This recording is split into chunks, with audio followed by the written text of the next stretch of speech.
Comment quitter la masse en santé? C'est ce qu'on va voir aujourd'hui dans ton live quotidien Smart Learn. Alors, comme d'habitude, si tu n'es pas déjà abonné, tu sais que je te parle de près ou de loin chaque jour de vidéos, de sujets inspirants qui touchent de près ou de loin à la communication pharmaceutique.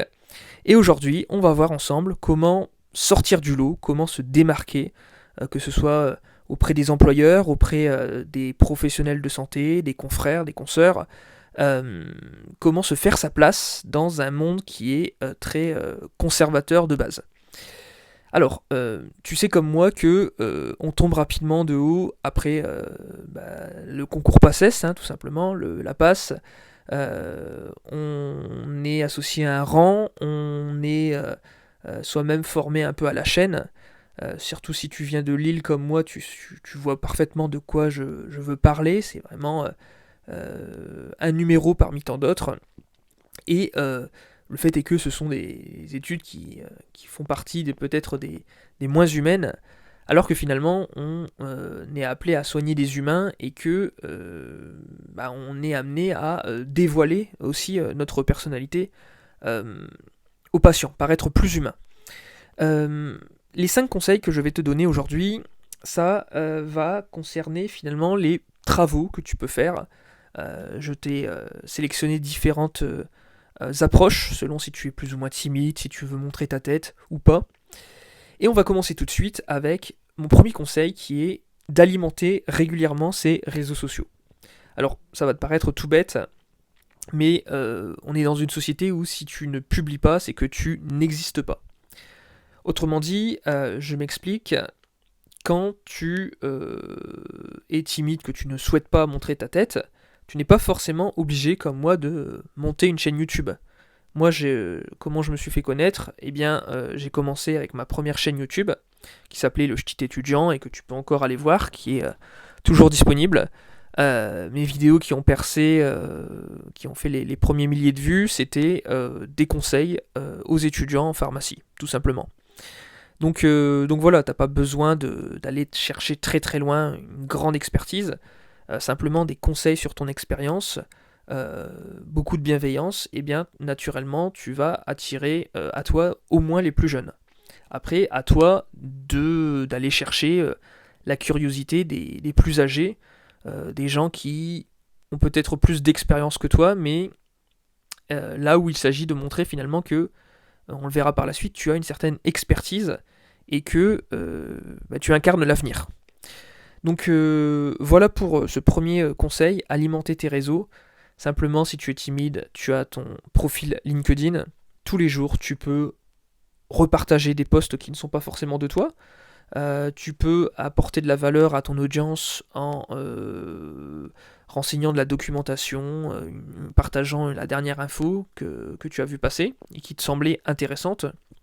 Il faut vraiment raisonner en nous, et plus tu apporteras de la valeur à ton réseau, plus il te le rendra, et tu verras que surtout dans ces mondes-là, il faut savoir faire croquer les copains si tu veux beaucoup recevoir. Si tu veux beaucoup recevoir, il faut avant tout donner. Donc voilà, il ne faut pas hésiter à être grand seigneur. Ça te fait pas perdre beaucoup de temps, un repartage, et ça peut te faire gagner par contre beaucoup d'opportunités. Donc voilà pour les réseaux, tu peux faire sur TikTok, sur Instagram, tu sais que maintenant les professionnels de santé sont partout. Et ça devient aussi un peu saturé, mais il y a encore de la place à prendre. Moi je te le dis, quand tu regardes, c'est encore un domaine qui a de l'avenir, c'est aussi un domaine, la santé, tu verras qui est un énorme gâteau qui va continuer de grossir avec les années. Et les gens, n'importe qui sur Terre se sent concerné, donc tu as ta place, tu peux délivrer tes conseils. Voilà pour ça, pour les réseaux, tout simplement. Ce qui est le plus facile. Après, mon deuxième conseil, tout simplement, c'est de publier des thèses ou publier ses livres. On verra dans une autre vidéo comment on fait pour s'auto-publier. Comment j'ai fait pour écrire mes 5 livres, comment j'ai fait pour ne pas passer par une maison d'édition, et comment simplement moi je les ai simplement écrits, et après tout ce qui est la correction, je la délègue. Et je me focalise sur la fin de mes études, sur mes entreprises, et finalement tout ce qui est secondaire, voilà, je laisse faire, je délègue comme je peux. Donc voilà, c'est ce qu'il faut retenir, c'est que finalement le livre, surtout dans notre culture française, on est dans un pays qui valorise énormément l'intelligence. Et l'intelligence pour un Français, c'est quoi? Il considère que c'est quelqu'un qui sait beaucoup de choses et qui transmet beaucoup. Donc finalement, écrire un livre, ça passera toujours très bien, ça te fera toujours gagner énormément en popularité, parce que c'est cette capacité à produire beaucoup. Ça veut dire que si tu produis beaucoup, c'est que tu sais beaucoup, en tout cas dans l'esprit des gens, et puis que tu es capable d'en faire un condensé de savoir à un prix qui est finalement dérisoire, tu vois. Donc voilà, t'imposer comme une figure de référence, eh bien ça passe par écrire des livres dans une thématique que tu aimes. Et pour tout ce qui est technique, on le verra dans d'autres lives. Le troisième conseil que je t'ai mis, alors j'ai quand même mes petites notes de temps en temps, ça peut aider, c'est de tout simplement connaître les bonnes personnes. Je te l'ai dit, le milieu de la santé est assez conservateur. Hein, on veut se montrer toujours plus ouvert aux patients, etc. En théorie, mais dans les faits, tu sais très bien que les gens sont plutôt de la vieille école. Il y a tout encore un grand travail à faire sur eux concernant la digitalisation, etc., etc. Et ça marche encore à l'ancienne, hein, comme dans beaucoup d'univers. Ne serait-ce que l'industrie pharmaceutique, c'est quoi? C'est du piston. Donc exactement comme un bien immobilier, tu trouveras jamais les meilleures affaires dans la vitrine d'un agent immobilier, tout simplement parce que l'agent immobilier a des contacts investisseurs, et c'est les investisseurs qui se voient proposer le plan en amont, le bon plan. Donc là c'est le même principe, que ce soit pour les emplois, l'accès à un poste dans l'industrie, eh bien il faut savoir compter aussi sur les opportunités, sur les gens. Il ne faut pas hésiter à leur parler. Ce sont des gens qui sont naturellement intelligents et très ouverts. Donc ça commence dès tes premières années d'études. Moi, typiquement, je faisais tous mes week-ends, je les passais à démarcher sur LinkedIn, à appeler des gens. Je te montrerai une vidéo dessus, mais c'est simplement demander la journée type, s'intéresser réellement aux pros de santé. T'es pas obligé d'appeler des PDG, des directeurs, simplement ne serait-ce que des jeunes professionnels, des anciens étudiants de ta fac. Ils te répondront avec plaisir. Moi, c'est ça qui m'a toujours guidé aussi dans mon orientation. Et puis finalement, te dire que finalement, ça rejoint un peu ce qu'on disait, c'est savoir donner pour recevoir au centuple. Donc voilà, faut toujours être grand seigneur et raisonner en équipe, raisonner dans le nous et pas avec le jeu. Voilà pour ça. Je t'avais mis aussi savoir développer ton expertise.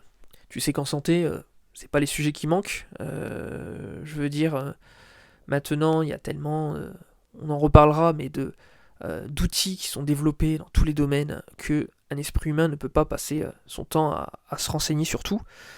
Donc finalement, si tu as des gens qui vulgarisent, comme moi là je te fais en ce moment, eh bien ça fait gagner beaucoup de temps, et surtout ça crée de l'admiration. Si tu as une expertise dans quelque chose, eh bien tu vas être le monsieur, la madame spécialisée dans tel sujet. La première personne qui va apparaître dans les algorithmes de recherche, la personne vers qui se tourner. Et ça va te faire considérablement augmenter. Il suffit pas d'attendre que tu sois choisi. Il faut te faire ta place par toi-même. Tu sais bien que tu vas rapidement t'apercevoir que même le marché du travail est saturé. Ton parcours, ton doctorat, ça ne suffit plus. Il faut que tu te démarques davantage, que tu montres que Tu n'es pas seulement qu'un étudiant passif qui a bien retenu tous les cours, qui a recraché sur une copie toutes les connaissances avec lesquelles on l'avait gavé. C'est aussi faire preuve d'intelligence, hein, savoir tirer son épingle du jeu. C'est montrer que tu n'es pas comme tout le monde, tout simplement. Tu peux pas t'attendre à avoir des résultats extraordinaires si tu fais des méthodes que tout le monde utilise. Donc voilà, n'hésite pas de temps en temps à choquer, dans le bon sens du terme aussi, hein, mais à surprendre ton interlocuteur, que ce soit dans les titres de tes posts, etc., etc., ou même, on le verra par la suite, utiliser quelques petites techniques bien sympas. Voilà pour ça. Mon cinquième et dernier conseil, eh bien, tout simplement, c'est de participer à des événements. Participer à des événements, eh bien, ça passe par des événements d'associatifs. Moi, j'ai commencé mes études de pharma, j'avais fait président de com en deuxième année, tu vois, donc c'est